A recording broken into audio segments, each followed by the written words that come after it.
You ever wonder how scientists can predict disease outbreaks? Or how Netflix just knows what show you're going to want to binge next? Well, there's a really good chance a powerful and totally free programming language called R was working behind the scenes.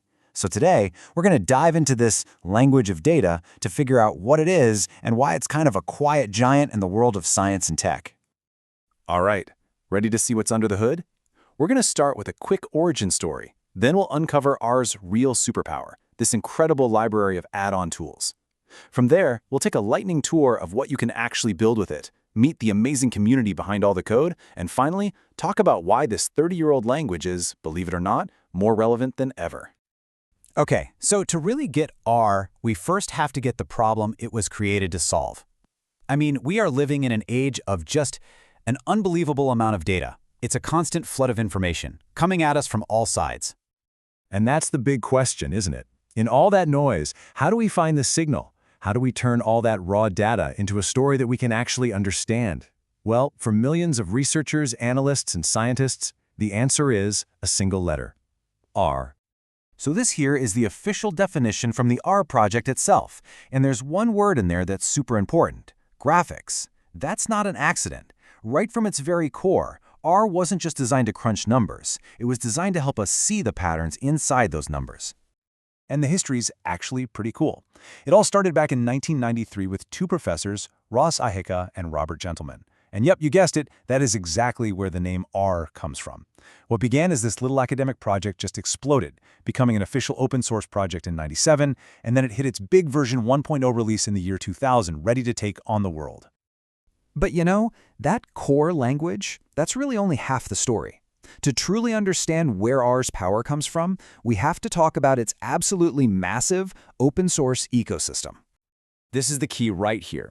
R is so much more than just code. It's a whole universe of tools that was built by its community for its community. Think of the basic R language as a really powerful engine.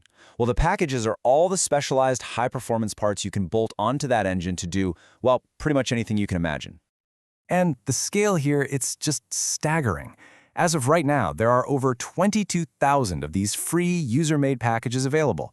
That means if you have a really specific problem, I don't know, maybe analyzing Shakespearean texts, or mapping constellations, or tracking stock prices, there's a really good chance someone has already built a tool just for that. And this entire universe of tools all lives in one central place, CRAN, which stands for the Comprehensive R Archive Network. Honestly, the best way to think about it is like an app store, but for data science. It's this trusted central hub where you can find and install all of these incredible tools, and usually it just takes a single line of code. Okay, so with over 22,000 packages out there, what can you actually do with R? Let's take a quick tour through some of its most famous abilities. Buckle up. First up is something called data wrangling. Let's be real. Most real-world data is messy. The Tidyverse is this amazing collection of packages that makes cleaning and getting your data ready for analysis so much more intuitive. It turns these really complex, multi-step chores into simple, readable commands. It's a total game changer for a lot of people. Next, we've got visualization, and this is R's home turf. The package ggplot2 is legendary. It's built on an idea called the grammar of graphics, which is just a fancy way of saying it lets you build any chart you can possibly imagine piece by piece, kind of like building with Legos. It's an unbelievably powerful way to tell stories with your data. But hey, why stop with just static charts? The Shiny package lets you build full-on interactive web apps and dashboards right from your R code. This means other people can explore your data, they can tweak the settings, and find their own insights. And don't for a second think R is just for old-school statistics. Oh no, it is absolutely on the cutting edge of machine learning, with frameworks like Tidy Models and direct links to the very same deep learning libraries that Google and Facebook use. R is a serious powerhouse for modern AI research. So all of these incredible tools, they didn't just appear out of nowhere. They were built by people. And the community that has grown up around R is just as important, maybe even more important than the code itself. And we're not talking about just a loose group of volunteers here. R is backed by a really robust, formal structure. You've got the R core team, who are like the guardians of the original source code. Then there's the R Foundation, which handles financial support. And you've got the R Consortium, which makes sure the whole ecosystem has a stable foundation to keep building on. But it's not all so formal. The R community has a ton of personality.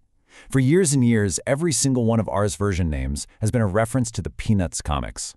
When one of the core developers was asked why, he just joked that it's because, quote, everyone in statistics is a peanut. And this little tradition has given us some truly amazing version names over the years. We've had Great Pumpkin for a Halloween release. We've had the slightly mysterious, innocent, and trusting. And my personal favorite, version 4.0.3, Bunny Wunnies Freak Out. I mean, it's a small detail, but it shows this wonderful human touch and sense of humor that you just don't see very often in the software world. Okay, so let's bring this all home. We live in a world with flashy new tools and languages popping up every single day. So why does R continue to be such a cornerstone of data analysis and research? Well, it really all comes down to these four things. First, it's free and it's open source, so literally anyone can use it. Second, it was built for data, from the ground up, so it just makes sense to analysts. Third, it's got that absolutely massive ecosystem of specialized tools on CRAN. And finally, it's all held up by this dedicated global community. So as we wrap up, I want to leave you with a final thought. R was born from this academic ideal, right? The idea of freely sharing knowledge and building tools together to better understand our world. In an age of black box AI and secret algorithms, maybe the need for open, transparent, community-driven tools like R isn't just relevant. Maybe it's more important than ever. What do you think?